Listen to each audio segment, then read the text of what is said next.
वह पिछले 4 साल से यूपीएससी की तैयारी कर रही है। वो कई बार कह चुकी है कि जब से ही मैं तैयारी कर रही हूँ तब से ही मेरा किसी काम में मन नहीं लग रहा, मैं परेशान रह रही हूँ। पर उन 10 लोगों का झुंझुना बजा बजा के, उनके पोस्टर लगा करके, उनके वीडियो बना बना करके ऐसा दिखाया जाता है जैसे कितनी प्रॉफिटेबल बात है। लोग आते कहते 2 अटेम्प्ट में तो पेपर का फॉर्मेट पता चलता है। मैं फिर बोल रहा हूँ, आप 20 अटेम्प्ट अलाउ कर लीजिए, लोग 25 साल तक बैठे रहेंगे तैयारी करते हुए। मौज इसमें पॉलिटिशियंस की आ रही है, ब्यूरोक्रेट्स की आ रही है और कोचिंग सेंटर्स की आ रही है। क्या क्या नहीं कर सकते थे जवान लोग। आईएएस हो, पीसीएस हो, सब में यही नियम है।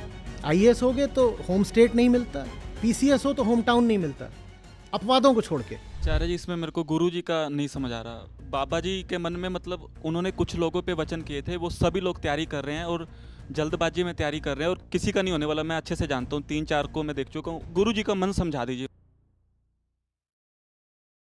प्रणाम आचार्य जी, मैं अपनी बहन के संबंध में आपसे यह प्रश्न पूछना चाहता हूँ।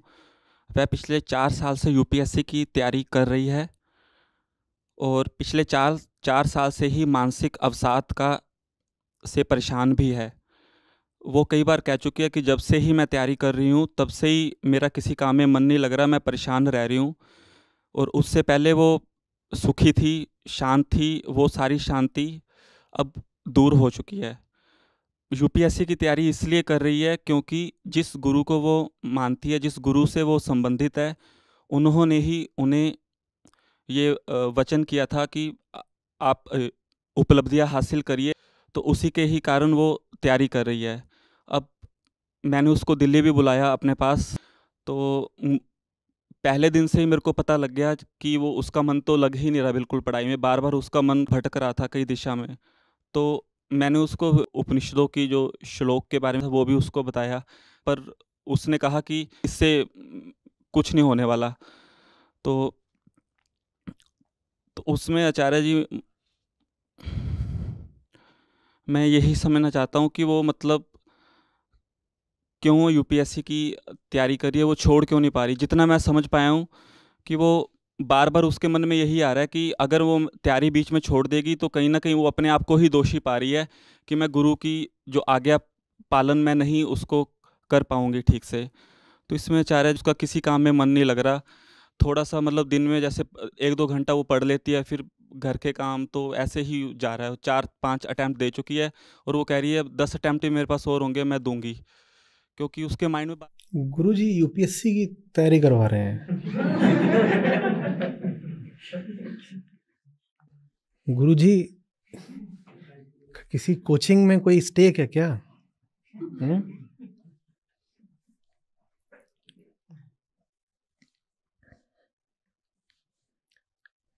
इसमें इतना क्या ताज्जुब की बात है कि क्यों कर रही है? क्योंकि हम अपने तो होते नहीं, हम तो माहौल के होते हैं। आप माहौल बना दोगे, सरकारी नौकरी, पावर, सिक्योरिटी, ग्लैमर, चारों तरफ से वही चीज़ बरसने लगेगी, तो हर लड़के लड़की को लगता है कि मुझे भी वही मिल जाए, इसमें कुछ इतने अचंभे की क्या बात है। उसको इतना ग्लैमराइज कर दोगे हर तरफ से, उस पर फिल्में बन रही हैं, तो क्या होगा? कुछ हमारी शिक्षा व्यवस्था का दोष है। जो ग्रेजुएट्स निकल रहे हैं वो एम्प्लॉयबल नहीं होते। यहाँ तक कि जो इंजीनियर्स ही, बहन ने क्या करा है ग्रेजुएशन में? बीटेक। तो ठीक है, तो नासकाम की रिपोर्ट है, वो पहले भी आई थी, बाद में भी आती रहती हैं। तो नासकाम की रिपोर्ट बोलती है कि 10-20% इंजीनियर्स भी एम्प्लॉयबल नहीं होते। 10-20% भी,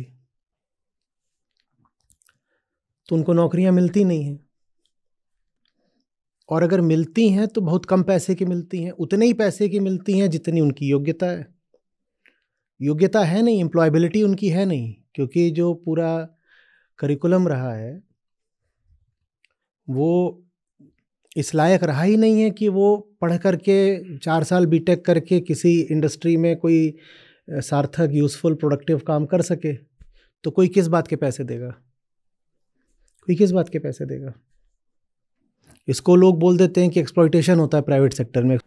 प्राइवेट सेक्टर आपको उतना ही दे रहा है जितना आपकी योग्यता है। एक्सप्लॉइटेशन अगर किया है तो एकेडमिक्स ने करा है, आपके कॉलेज और यूनिवर्सिटी ने करा है, उन्होंने करा है एक्सप्लॉइटेशन। उन्होंने 4 साल में आपको इस लायक नहीं बनाया कि इंडस्ट्री आपको पैसे दे। और इंडस्ट्री तो देखिए प्रॉफिट ओरिएंटेड है। आप अगर वहाँ पर 100 का काम करोगे, उनको 100 का मुनाफा दोगे, तो वो 100 में से 10-20 आपको दे देंगे। वहाँ तो सीधी सी बात ही है, वहाँ पर कोई भंडारा तो लगा नहीं हुआ है। समझ में आ रही बात ये? अभी देखा है ना कितने इंजीनियरिंग कॉलेजेस बंद हुए हैं पिछले 5-10 सालों में, वो बंद ही होते जा रहे हैं लगातार। एडमिशन उनको मिलते नहीं है, तमाम तरीके के फ्रॉड कर करके वो किसी तरह अपनी सीटें भरते हैं। और ये सब पब्लिक में है, अखबारों में आए दिन छपता रहता है, पढ़ लीजिएगा।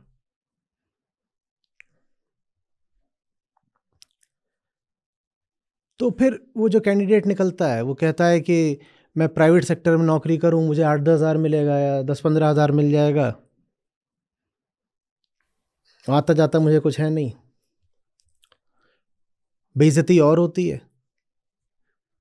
उससे भला ये है कि मैं 5-10 साल बेरोजगार बैठा रहूँगा और ये तो रहेगा कि लड़की आईएएस की तैयारी कर रही है। आईएएस का नाम बहुत बड़ा है। दुनिया के किसी देश में ब्यूरोक्रेसी को इतना सम्मान नहीं जितना भारत में है। ये कॉलोनियल हैंगओवर है और ये प्राइवेट सेक्टर की विफलता का सूचक है। प्राइवेट सेक्टर में अच्छी नौकरियां होती तो इतने करोड़ों लोग सरकारी नौकरियों की ओर नहीं भाग रहे होते।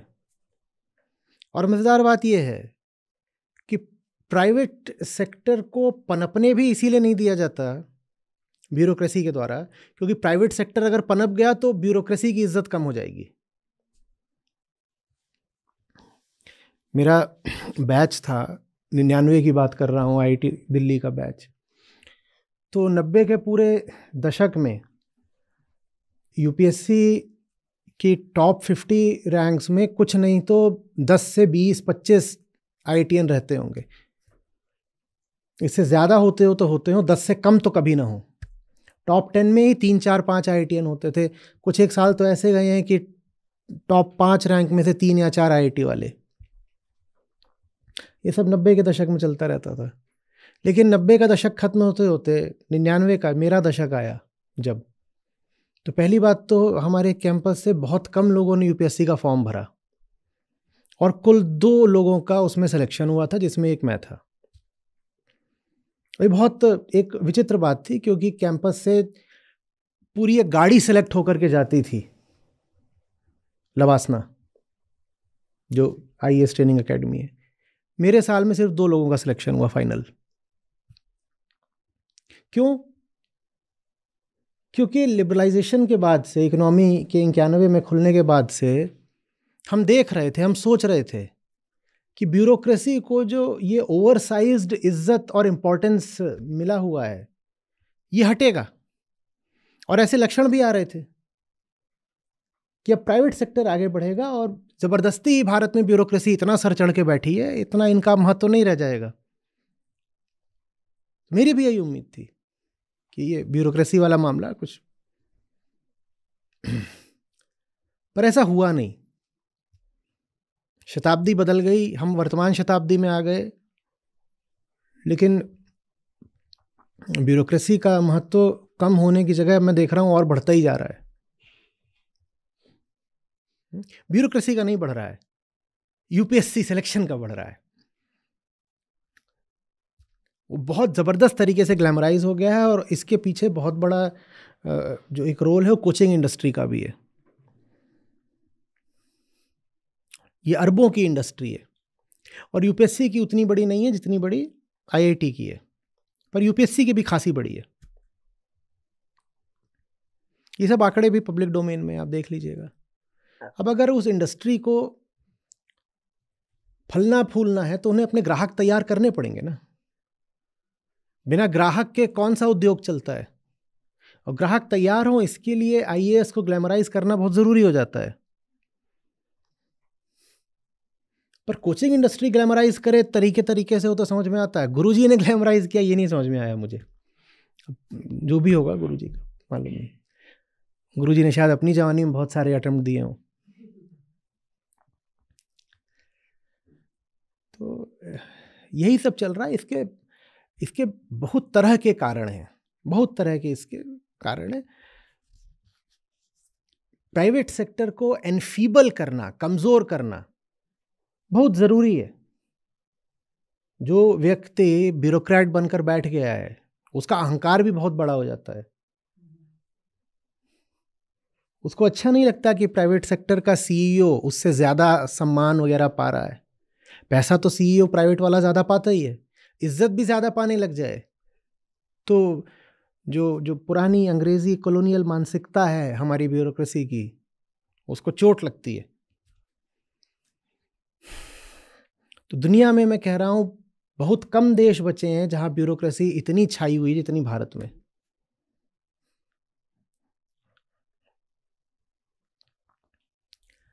बात समझ में आ रही है?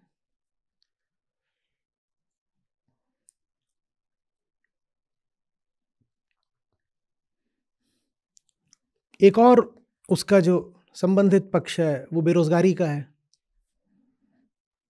अब प्राइवेट सेक्टर को फलने फूलने का मौका दिया नहीं गया तो प्राइवेट सेक्टर नौकरियां बहुत दे नहीं सकता। उसके पास गुंजाइश ही नहीं है कि बहुत नौकरियां दे पाए।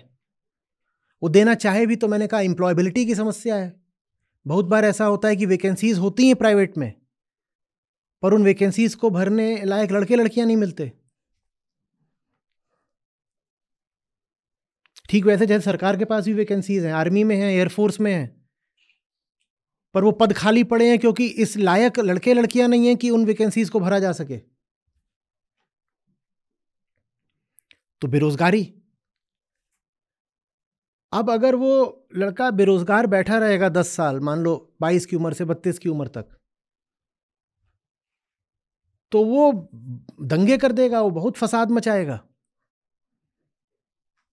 इससे अच्छा ये है कि उसको एक झुंझुना दे दो जो 10 साल तक बजाता रहे कि मैं 10 साल तक अब यूपीएससी का झुंझुना बजा रहा हूं, मैं तो तैयारी कर रहा हूं। इससे उसको थोड़ी इज्जत मिल जाती है। इससे उसको ये बोलने से राहत मिल जाती है कि मैं बेरोजगार हूं। वो फिर ये नहीं बोलता मैं बेरोजगार हूं, वो बोलता है मैं यूपीएससी का स्टूडेंट हूं। यूपीएससी को यूनिवर्सिटी है जिसके तुम स्टूडेंट हो। सीधे क्यों नहीं बोलते कि अनएम्प्लॉयड हो?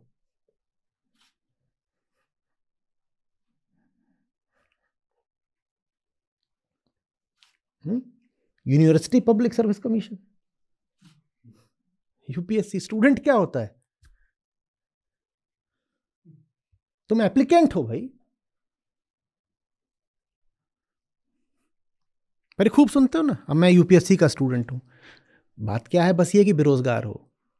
लेकिन अगर ये स्वीकार कर लोगे बेरोजगार हो तो अहंकार को ठेस लगेगी और कुछ सार्थक भी करना पड़ेगा।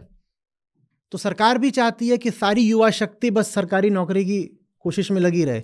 नहीं तो इतने अटेम्प्ट्स अलाउड ही नहीं होते। सरकार ने क्यों इतने अटेम्प्ट्स अलाउ कर रखे हैं? इसीलिए ताकि आप अपने 5-10 साल आराम से वहां प्रिपरेशन में लगा दो। नहीं तो 2 अटेम्प्ट अलाउ होने चाहिए बस। भाई आप तैयारी अटेम्प्ट से पहले करेंगे, अटेम्प्ट देते हुए थोड़ी तैयारी करोगे। जो तैयारी करनी है पहले करके रखो, फिर अटेम्प्ट दो।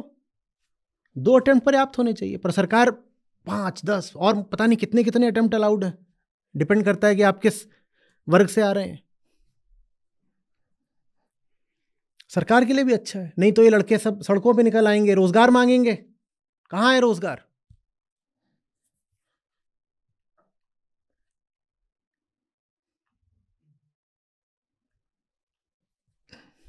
भारत की युवा शक्ति की बर्बादी का बहुत बड़ा कारण ये सरकारी नौकरी का झुंझुना है। फिर लोग कहते हैं आप क्यों बोल रहे हो कि 5-10 अटेम्प्ट नहीं होने चाहिए? लीजिए मैं नाम बताता हूं। उमाशंकर दीक्षित, राजीव गुप्ता, मैं आपको 5 नाम बता रहा हूं। ऐसे 5 नाम कोई बता दिए जाते हैं।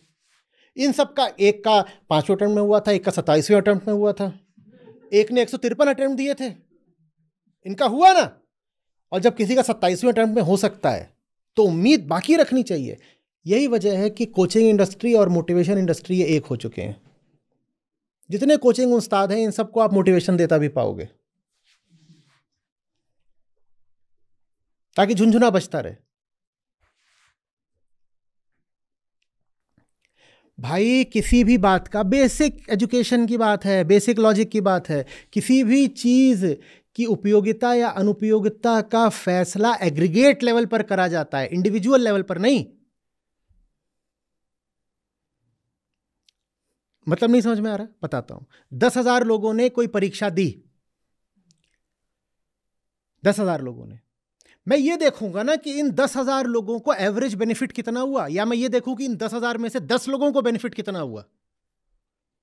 10,000 लोग कोई काम कर रहे हैं, 10,000 लोग कोई काम कर रहे हैं। आप मुझसे पूछो कि काम अच्छा है कि बुरा, तो मैं कैसे बताऊं आपको? मैं एग्रीगेट लूंगा 10,000 लोगों का और फिर उसे एवरेज आउट करूंगा। ऐसे ही तो बताया जाएगा ना,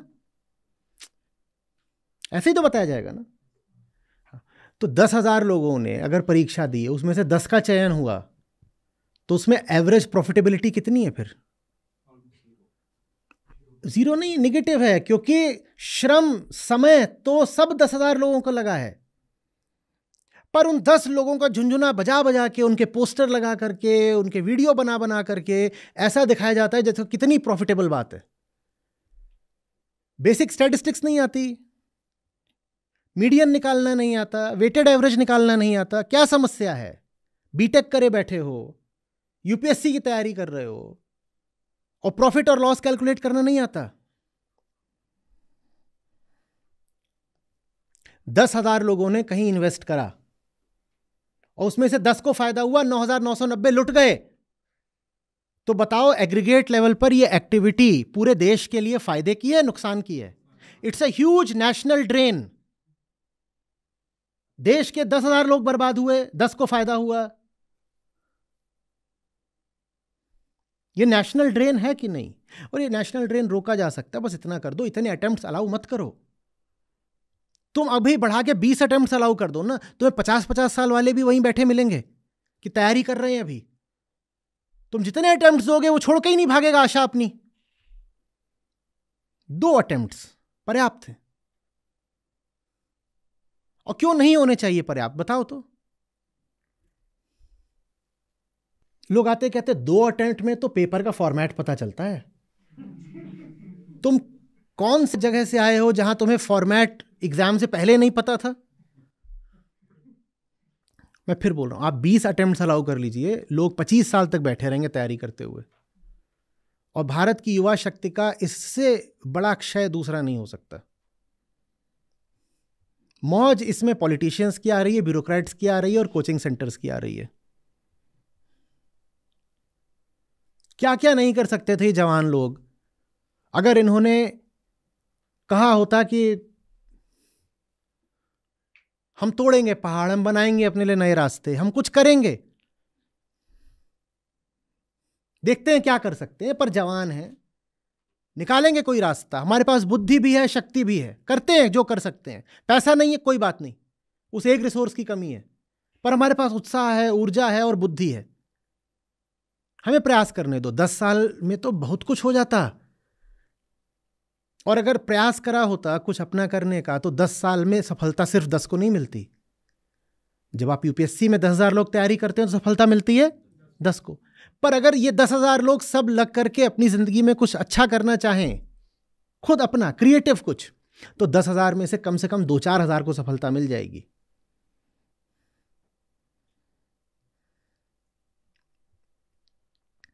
तो ऑन एन एग्रीगेट बताओ, ये सरकारी नौकरी का झुंझुना देश के लिए घातक है कि नहीं है?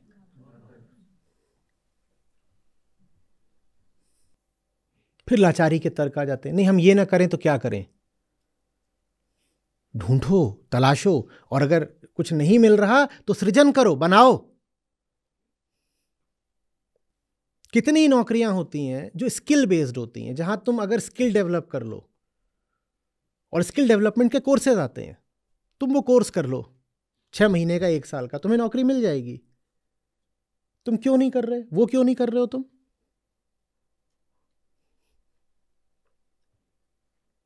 फिल्मी ख्वाब। मैं अगर भारत को बदलना चाहता हूं तो मैं कहूं कि मैं जब प्रधानमंत्री बन जाऊंगा तभी बदलूंगा, या मैं जहां हूं जैसा हूं अपने स्तर से कोई प्रयास करना शुरू करूंगा?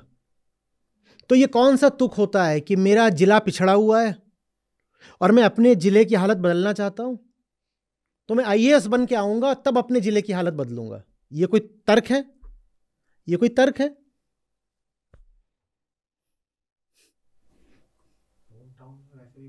होम टाउन में पोस्टिंग मिलनी नहीं है, होम स्टेट नहीं मिलता, होम स्टेट नहीं मिलता, होम टाउन तो छोड़िए आप। पर ये झूठा जो प्रोपेगेंडा फिल्मों के माध्यम से और डाल दो बीच में कि लड़की मिल जाएगी, फिर तो क्या नहीं क्या। कोचिंग वाले भी साथ में मिलकर ही फिल्म बना रहे हैं।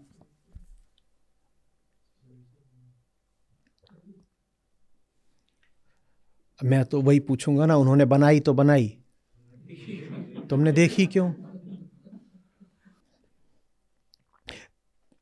मैं इस मुद्दे पे बहुत जवान लोगों से बात कर चुका हूं। कहते हैं, आप कहते हो कि अपना कुछ शुरू करो पर उसके लिए तो कैपिटल चाहिए। बेटा, जितना तुमने कोचिंग में दिया था ना उतनी कैपिटल पर्याप्त होती है शुरू करने के लिए। कोचिंग सस्ती नहीं होती है। जितने लाख तुम कोचिंग में दे आए उतने लाख से स्वरोजगार शुरू हो जाता।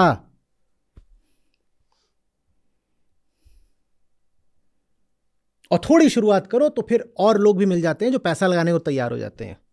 अगर तुमने अपनी ओर से कुछ शुरुआत कर दी और दिखा रहे हो कि तुम्हारे विचार, आइडिया में दम है, तुम्हारे प्लान में दम है और तुम गंभीर हो अपने काम को लेकर के, तो लोग मिल जाते हैं जो फंडिंग कर देते हैं, पैसा लगा देते हैं, थोड़ी ज़्यादा, जिस भी तरीके की चाहिए हो।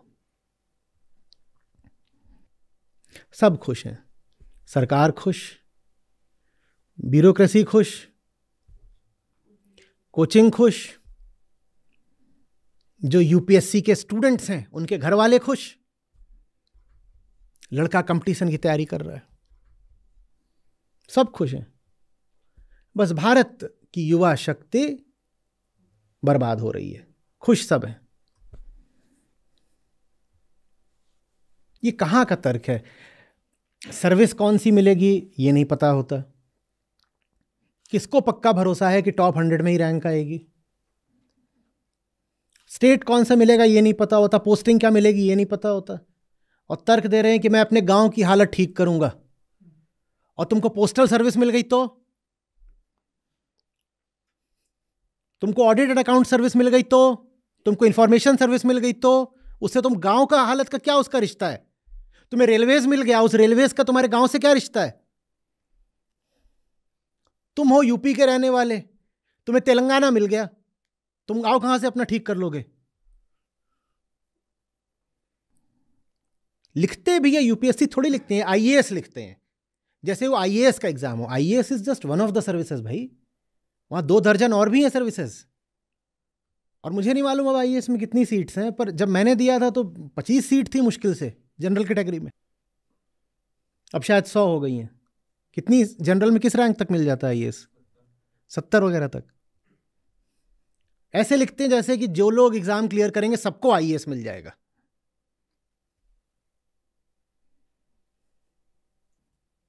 फिर जब सारी मेहनत तुमने करी ली 10 साल तक तैयारी में ही, तो ये जो 10,000 में से 10 हैं जिनकी नौकरी लग भी जाती है, जब इनकी नौकरी लग जाती है तो कहते हैं सारी मेहनत अब हम कर चुके हैं, अब नौकरी में क्या करना है? आराम करना और खाना है। तो ये आराम करते हैं, खाते हैं। मैं कुछ अपवादों की बात नहीं कर रहा, अपवाद हर जगह होते हैं, एक्सेप्शंस, पर अधिकांशतः फिर यही होता है कि मेहनत तो सारी कर ली ना पहले ही, अब आराम करो और खाओ। तो फिर जब करप्शन का इंडेक्स निकलता है, ब्यूरोक्रेटिक एफिशिएंसी का इंडेक्स निकलता है, इन सब में भारत का स्थान बहुत नीचे रहता है। बहन को समझाइए कि उसके दिमाग पे कौन कौन से प्रभाव चढ़े हैं, जिस प्रक्रिया से गुजर करके वो अपने निर्णयों तक पहुंच रही है, उसको प्रक्रिया स्पष्ट करिए। बोली देखो, एक दिन था ना जब तुम कुछ जानती नहीं थी ना यूपीएससी के बारे में, एक दिन था ना? कहेगी हाँ एक दिन था। बोलो जरा अब याद करो कि कैसे कैसे करके यूपीएससी वाली चीज़ तुम्हारे दिमाग में आई, याद करो। तो फिर उसको ज़रा समझ में आए कि पूरा प्रोसेस क्या रहा है, कैसे उसके दिमाग को कॉलोनाइज किया इस क्रेज ने। ये मैंने बाकी पूरी बात समझा दी, जो उसमें अभी अनसुलझी पहेली और गुरुजी हैं उनका मुझे कुछ समझ में नहीं आ रहा है, तो वो आप जानो वो क्या खेल है। बाकी जो मैं जानता था मैंने बोल दिया। आचार्य जी, आखिरी बात, बस एक और थोड़ा सा पूछना है। वो बार बार यही तर्क दे रही थी कि जिस डिस्ट्रिक्ट में वो रहती है वहीं के बच्चों का वो कुछ कर पाएगी, कुछ उसके मन में एक प्लान चल रहा था। अरे उस डिस्ट्रिक्ट में पोस्टिंग नहीं मिलती। हाँ, वही मैं कह रहा हूँ, वो आपने खंडन कर दिया है। मैंने नहीं कर दिया,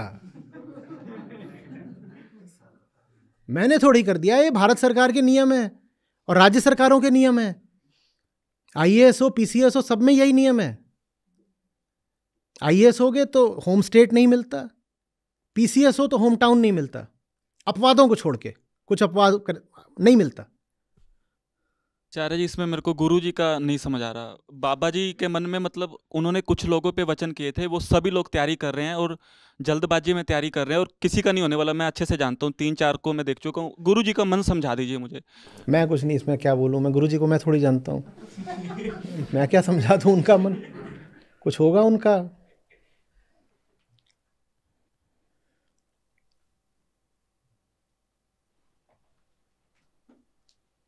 तुम्हें भी तैयारी करनी है।